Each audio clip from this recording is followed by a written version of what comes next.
إن الحمد لله نحمده ونستعينه ونستغفره ونؤمن به ونتوكل عليه ونعوذ بالله من شرور أنفسنا ومن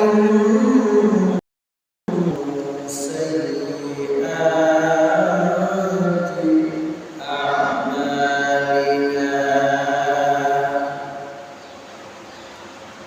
من يهده الله فلا مضل له ومن يضلل فلا هادي له ونشهد أن لا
بسم الله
يقول سمعت رسول الله صلى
সে মহান আল্লাহ সুবহানাহু ওয়া তাআলার দরবারে, যে মহান আল্লাহ সুবহানাহু ওয়া তাআলা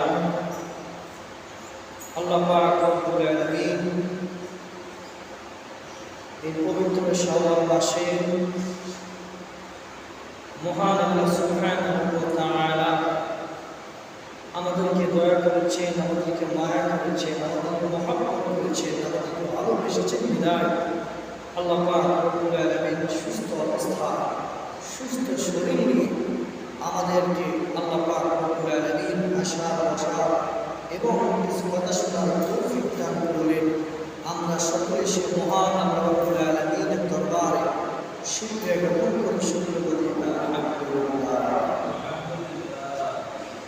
লক্ষ কোটি দরুদ সালাম সেই কামলিওয়ালার উপর, যিনি সাইয়্যিদুল মুরসালিন, সাইয়্যিদুল মাওলাইন ওয়াস সাফালাইন, যিনি হায়াতুন নবী, জিন্দা নবী, সাইয়্যিদুল মুরসালিন মুহাম্মদুর রাসূলুল্লাহ, সকলে বলি সাল্লাল্লাহু আলাইহি ওয়াসাল্লাম। সম্মানিত হাজিরিন, আজকে আমার আলোচনা হচ্ছে নেককার মানুষের ইন্তেকাল সম্পর্কে। পৃথিবীতে আল্লাহ পাক রব্বুল আলামিন মানুষকে সৃষ্টি করেছেন, উদ্দেশ্য হচ্ছে আল্লাহ পাক রব্বুল আলামিন সৃষ্টি করেছেন মানুষগুলো পৃথিবীর মধ্যে আল্লাহ পাক রব্বুল আলামিন পাঠিয়েছেন পৃথিবীর মধ্যে মানুষগুলো আল্লাহর ইবাদত করে করে আল্লাহ পাক রব্বুল আলামিনকে সন্তুষ্ট অর্জন করায়া আল্লাহ পাক রব্বুল আলামিন যে জান্নাত তৈরি করেছেন, সেই জান্নাতে যাওয়ার জন্য, আল্লাহর গোলামী দাসত্ব করার জন্য মহান আল্লাহ সুবহানাহু ওয়া তাআলা আমাদেরকে পৃথিবীর মধ্যে পাঠাইলেন।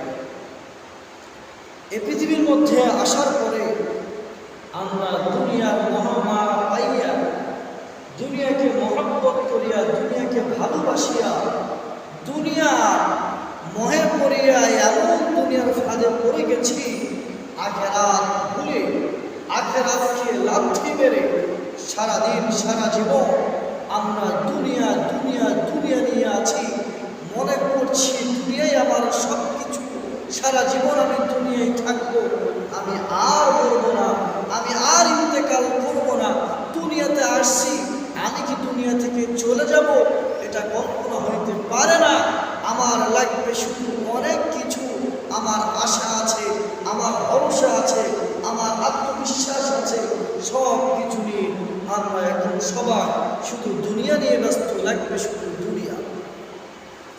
এই দুনিয়ার মধ্যে আল্লাহ পাক রব্বুল আলামিন আমাদেরকে কত যত্নে, কত সুন্দর করে সৃষ্টি করে পৃথিবীর মধ্যে মানুষের পাঠাইলেন,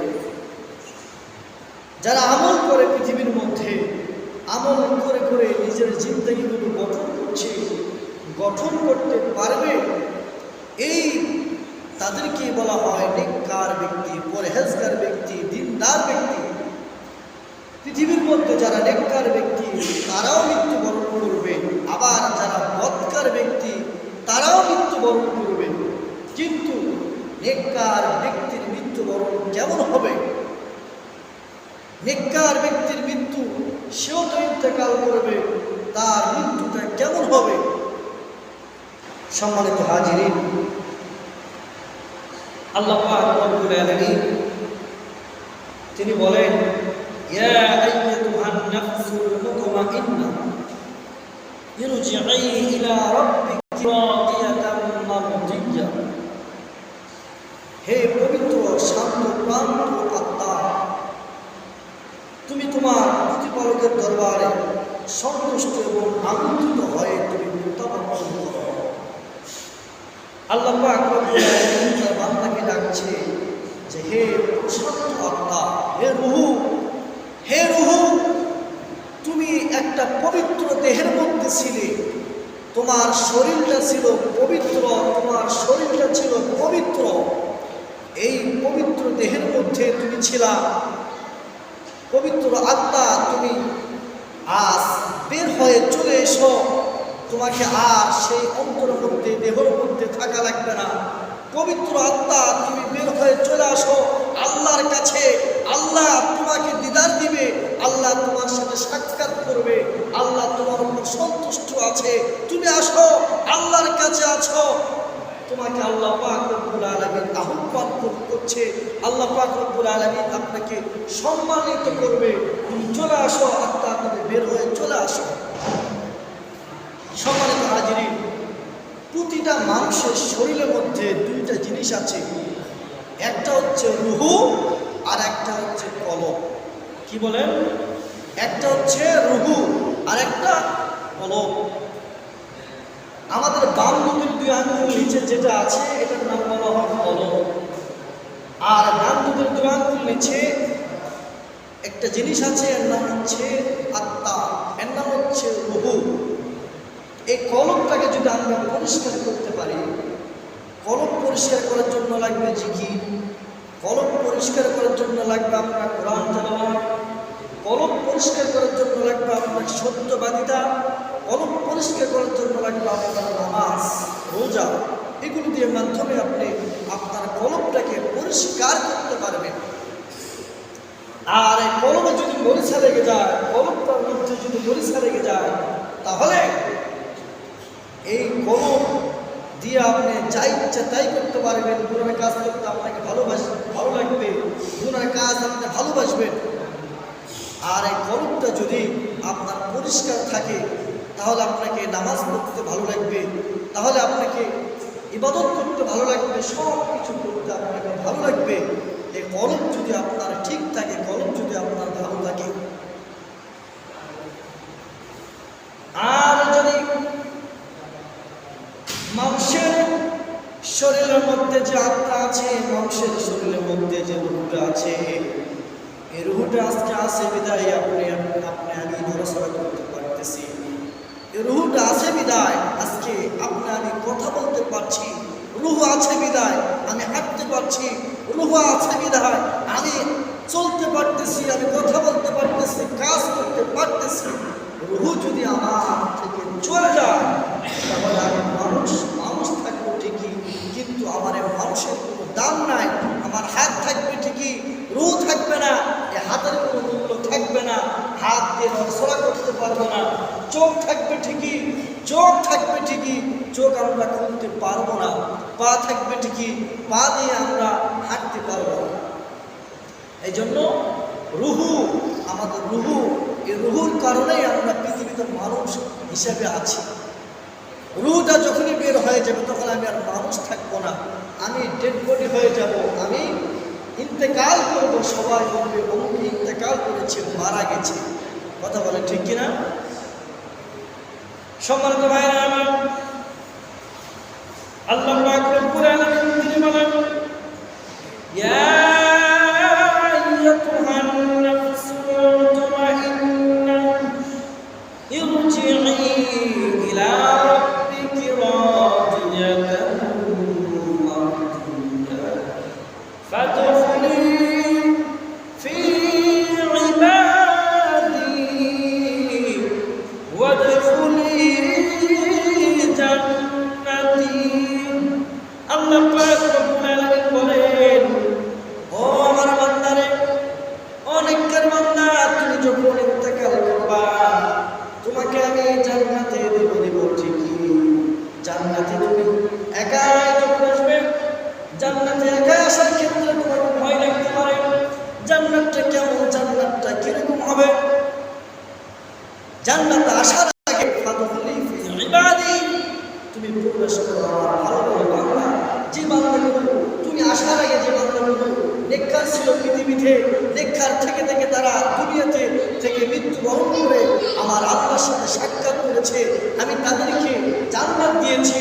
তুমি তাদের সাথে আগে সাক্ষাৎ করো, তারা কেমন নেককার ছিল, তুমিও নেককার, তাদের যেমন স্থান দিয়েছি জান্নাত, তোমাকেও দিব। তাদের সাথে সাক্ষাৎ করে আমি আল্লাহ পাক রব্বুল আলামিন তোমাকে জান্নাতে দাখিল করব, এরপরে তুমি চলে আসবে জান্নাতে। হাদিস শরীফের মধ্যে এসেছে, আন্না হুরায়রা রাদিয়াল্লাহু তাআলা আনহু قال رسول الله صلى الله عليه وسلم الميت تحضر الملائكة فإذا كان الرجل صالحا قالوا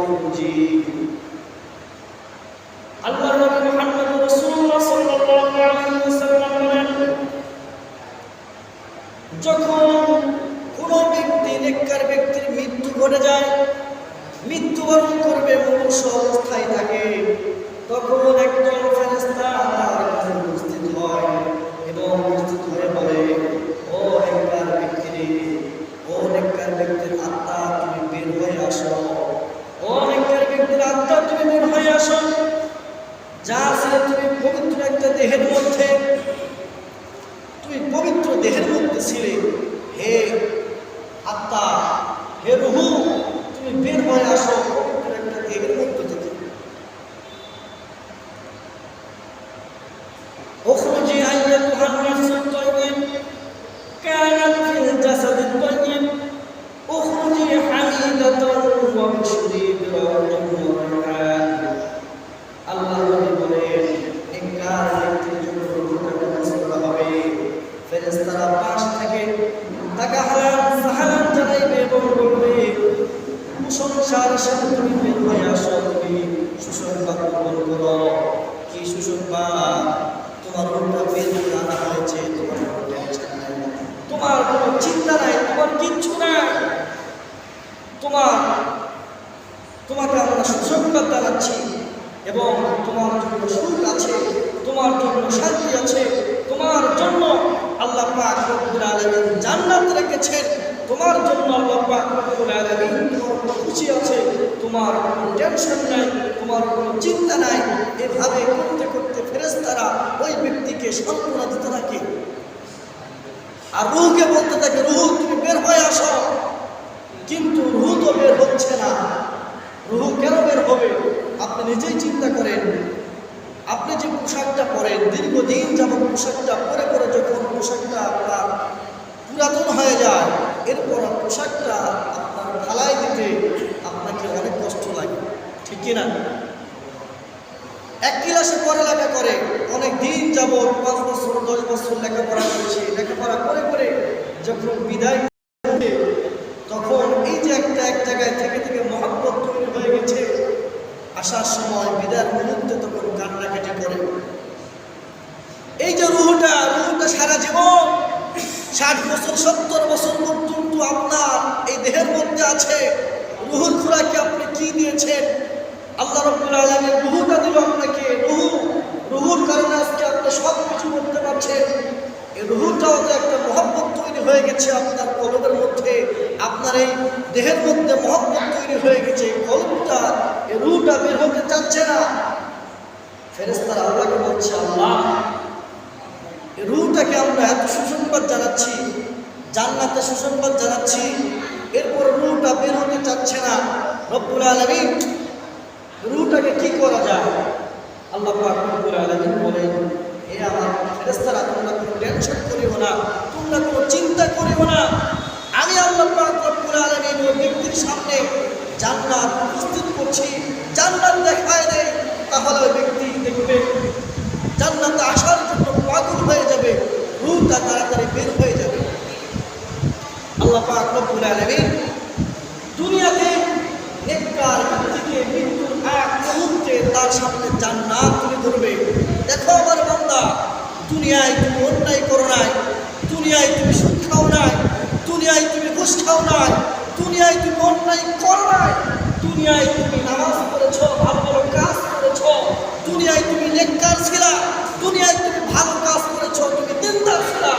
আজকে ইন্তেকালের মুহূর্তে আজকে আমি আল্লাহ রাব্বুল আলামিন তোমার সামনে জান্নাত তুলে ধরছি। জান্নাত, এই জান্নাত থেকে তুমি খুশি হয়ে রূহ তুমি তাড়াতাড়ি বের হয়ে যাও। ফেরেশতারা রূহটাকে তাড়াতাড়ি বের করে নাও। রূহটাকে যখন বের করে নেওয়া হবে, সঙ্গে সঙ্গে একজন ফেরেশতা আছে, সবুজ মেশক আম্বরের মাধ্যমে একটা চাদর নিয়ে এসে উপস্থিত হবে, হবে রূহটাকে নেওয়ার জন্য। এই রূহটাকে নিয়ে তখন আসমানে চলে যাবে ফেরেশতারা। আসমানে গিয়ে ফেরেশতাদেরকে বলবে, ফেরেশতারা, একজন নেককার ব্যক্তি, একজন ভালো ব্যক্তি রূহ এনেছে। ফেরেশতারা আসমানের মধ্যে ওই রূহটাকে স্বাগত জানাবে যে একজন নেককার ব্যক্তি রূহ এনেছে, একজন নেককার ব্যক্তি রূহ আনা হয়েছে। ভাইয়েরা আমার, এই জন্য দুনিয়াতেও দেখবেন যে মানুষগুলো ভালো, তাকে সবাই ভালোবাসে। যে মানুষগুলো সত্যবাদী এই মানুষগুলোকে সবাই ভালোবাসে। যে মানুষগুলো আমল বেশি বেশি করে, যে মানুষগুলো আমলে জিন্দেগি, এদেরকে সবাই ভালোবাসে।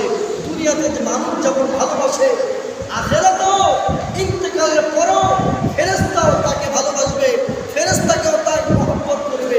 আসমানের ফেরেশতারা পর্যন্ত তাকে আহলান সাহলান জানাতেই থাকবে। বলুন না সুবহানাল্লাহ। একজন নেককার ব্যক্তির মৃত্যু কেমন জানেন? একজন নেককার ব্যক্তির মৃত্যু হচ্ছে একটা পিঁপড়া কামড় দিলে যেমন আপনার কষ্ট হয়, ঠিক তেমন কষ্ট হবে একজন নেককার ব্যক্তি সে ইন্তেকাল করবে, কষ্ট কি জিনিস বুঝবে না। কিন্তু আমরা দেখেছি কত মানুষ ইন্তেকাল করার সময় কত যে কষ্ট হয়, কত যে কষ্ট হয় উল্টা বের করার জন্য।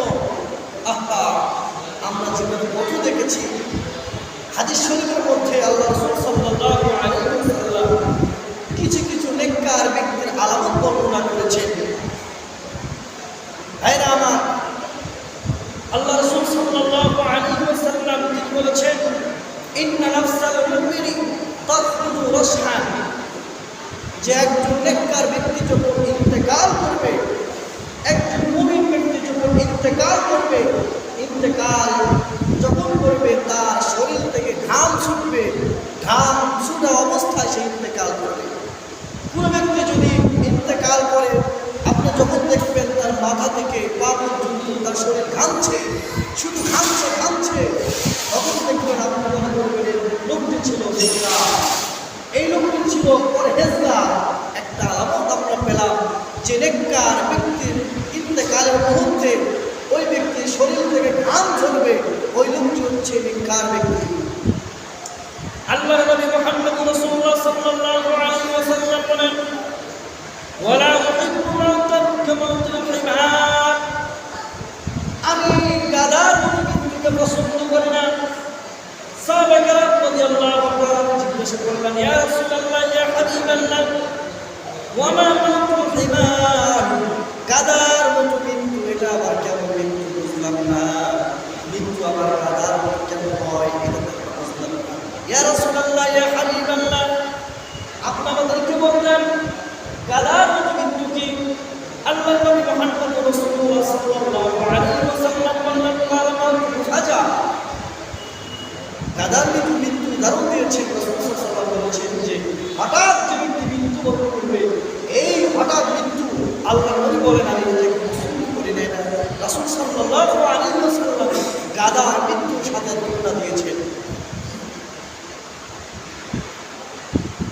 ভাইরা আমার, বাবাজিরা আমার, তিরমিজি শরীফের 1047 নম্বর 74 নম্বর হাদিস, আন আব্দুল্লাহ ইবনে আমর রাদিয়াল্লাহু তাআলা আনহু قال رسول الله صلى الله عليه وسلم ما من مسلم يموت يوم الجمعة أو ليلة الجمعة।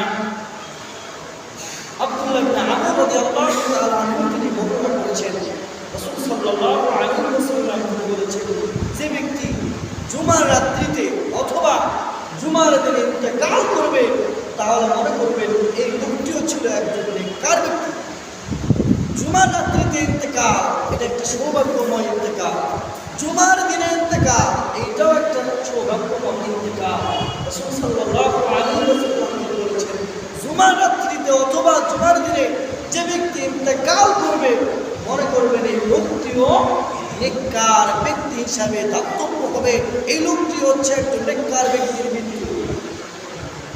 এরপর রাসূল সাল্লাল্লাহু আলাইহি ওয়াসাল্লাম বলেন, ইল্লা ওয়াকাহুল্লাহু ফিতনাতাল কবর, যে ব্যক্তি জুমার রাত্রিতে অথবা জুমার দিনে ইন্তেকাল করবে, আল্লাহ রাসূল সাল্লাল্লাহু আলাইহি ওয়াসাল্লাম বলেন যে তাকে জাহান্নামের যে কবরের যে ফিতনা আছে, কবরের মধ্যে যে আযাব দেওয়া হয়, এই আযাব থেকে আল্লাহ পাক রব্বুল আলামিন তাকে মাফ করে দিবে, তাকে ক্ষমা করে দিবে, তাকে পরিত্রাণ করে দিবে। আল্লাহ পাক রব্বুল আলামিন তাকে মুক্ত করে দিবে। সুবহানাল্লাহ।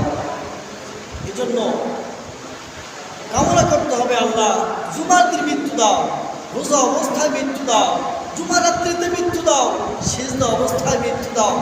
আল্লাহ রব্বুল আলামিন আমাদেরকে শহীদ অবস্থায় মৃত্যু দাও। সাল্লাল্লাহু আলাইহি ওয়াসাল্লাম তিনি বলেন, আবু দাউদ শরীফের 3116 নম্বর হাদিস, আন মুআয ইবনে জাবাল রাদিয়াল্লাহু তাআলা আনহু قال قال رسول الله صلى الله عليه وسلم من كان آخر كلامه لا إله إلا الله دخل الجنة। আমরা অনেক হাদিসটা মুখস্থ।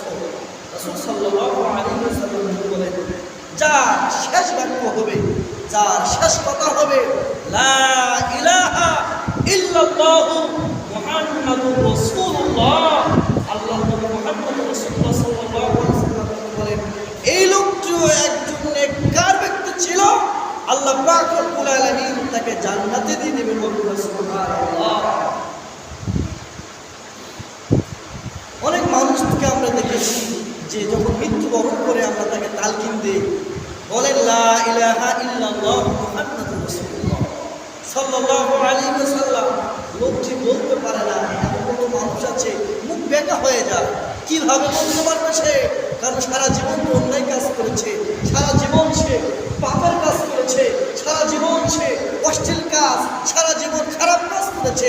মুখ থেকে শেষ সময় কালেমা তয়্যিবা নসিব হবে, অত সহজ না।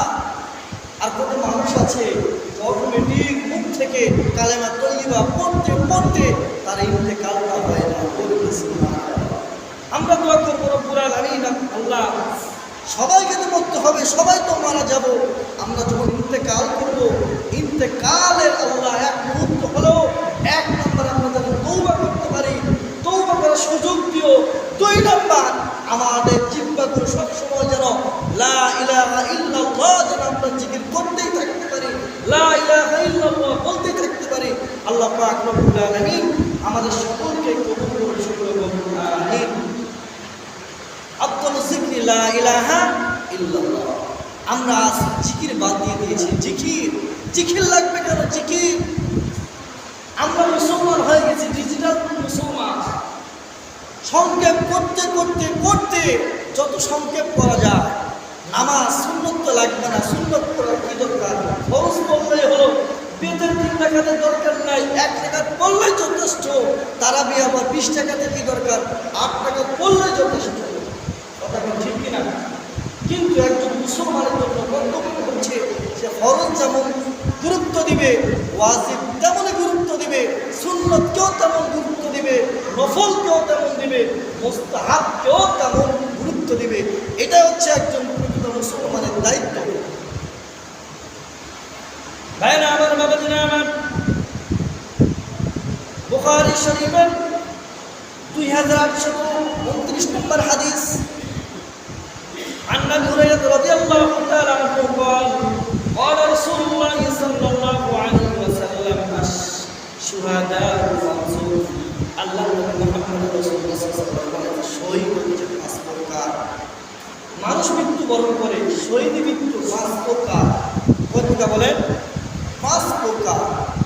সবাই মৃত্যুবরণ করে, কিন্তু এমন কি মৃত্যু আছে যে মৃত্যুবরণ করলে আমি শহীদ মর্যাদা পাবো? এমন কিভাবে মৃত্যুবরণ করলে আমার মৃত্যুটা শহীদ, আমি জিহাদ করলে যে পরিমাণ সওয়াব পাইতাম, যে পরিমাণ মর্যাদা পাইতাম, যে জান্নাত পাইতাম, এমন কিভাবে মৃত্যুবরণ করলে আল্লাহ রাব্বুল আলামিন আমাকে শহীদ মর্যাদা দেবেন? এমন কিভাবে মৃত্যু আছে শুনে নেন। আল্লাহর নবী বলেন আশ-শুহাদাউ খামসুন, মৃত্যু শহীদ মৃত্যু হচ্ছে 5 প্রকার। 1 নম্বর আল্লাহর নবী বলেন আল-মাতউন, মহামারীতে যারা মৃত্যুবরণ করেছে, মহামারীতে যারা মৃত্যুবরণ করেছে, বিভিন্ন সময় বিভিন্ন এলাকার মধ্যে রোগ হয়, সবার একই রোগ, বিভিন্ন মহামারী দেখা যায়। এই মহামারীতে যারা নিজ এলাকা থেকে পলায়ন করবে না, অন্য জায়গায় যাবে না, নিজ এলাকায় অবস্থান করে মহামারীতে যারা ইন্তেকাল করবে তারা শহীদ মর্যাদা পাইবে। 2 নম্বর মৃত্যু আল্লাহর নবী বলেন ওয়াল মাবতুন, যারা পেটের রোগে মারা যায়। পেটে আপনার কিডনি গেছে, পেটের সমস্যা হয়েছে, পেটের মধ্যে যে কোনো রোগে ব্যক্তি যদি মৃত্যুবরণ করে তাহলে সেই ব্যক্তি যদি শহীদ মৃত্যু হিসাবে আত্মজ্ঞ হবে। এরপরে রাসূল সাল্লাল্লাহু আলাইহি ওয়াসাল্লাম তিনি বলেন পানিতে ডুবে যারা মারা যায়, যায়, লঞ্চ ডুবে মারা যায়, ট্রলার ডুবে মারা যায়, নৌকা ডুবে মারা যায়, তাই না? আপনি চিন্তা করবেন, আল্লাহ নবী বলেন যে মানুষগুলো পানিতে ডুবে মারা গেছে এরাও শহীদ মর্যাদা পাবে। এরপর রাসূল সাল্লাল্লাহু আলাইহি ওয়াসাল্লাম তিনি বলেন ওয়াসাহিবুল হালাক, এবং দেওয়াল চাপা দিয়ে যারা মরেছে। আপনি দাঁড়িয়ে আছেন, হঠাৎ করে একটা দেওয়াল আপনার উপর পড়ে গেছে, আপনি মারা গেছেন। আপনি দাঁড়িয়ে আছেন, হঠাৎ করে একটা গাছ আপনার উপর পড়ে গেছে, আপনি মারা গেছেন। এটাও আপনি শহীদ মৃত্যুবরণ করতে পারবেন। আরেকটি হচ্ছে রাসূল সাল্লাল্লাহু আলাইহি ওয়াসাল্লাম তিনি বলেন ওয়াশাহিদু ফি সাবিলিল্লাহ, আরেকটি হচ্ছে যেটা প্রকৃত জিহাদ, আল্লাহ রাস্তায় যেটা শহীদ, এই শহীদ। অন্যান্য হাদিসের মধ্যে আরও কিছু এসেছে, যেমন আপনি ইলমে দ্বীন অধ্যয়ন করার ক্ষেত্রে যদি আপনি মৃত্যুবরণ করেন, এইটাও আপনার শহীদ মৃত্যু হিসেবে দাতব্য হবে। এরপর অন্যান্য আরেকটা হাদিসের মধ্যে এসেছে, রাসূল সাল্লাল্লাহু আলাইহি ওয়াসাল্লাম বলেছেন যে ব্যক্তি আগুনে পুড়ে মারা যাবে, আগুনে পুড়ে যে কোনো ব্যক্তি যদি মারা যায় সেও শহীদ মর্যাদা পাবে। এজন্য ভাইরা আমার, আমরা দুনিয়াতে যাই করি না কেন আমাদেরকে কিন্তু মৃত্যুবরণ করতেই হবে, আমাদেরকে মৃত্যুবরণ করতেই হবে। আপনি দেখেন নেককার ব্যক্তির জন্য আল্লাহ পাক রব্বুল আলামিন কেমন জান্নাত, কেমন আল্লাহ পাক রব্বুল আলামিন জান্নাত আমাদের জন্য নির্ধারণ করেছে নেককার ব্যক্তির জন্য।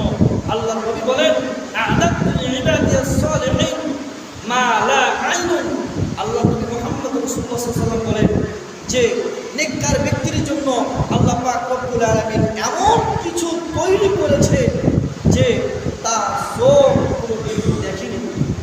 পৃথিবীতে কত রঙিন কত কি জিনিস দেখেছে, কিন্তু এমন আল্লাহ রব্বুল আলামিন নেককার ব্যক্তির জন্য এমন জিনিস সৃষ্টি করে রেখেছে, এত সৌন্দর্য, এত জান্নাত দিবে যা আপনার আমার চোখ জীবনে ওই সৌন্দর্য, ওই সুখ, ওই আনন্দ দেখেনি।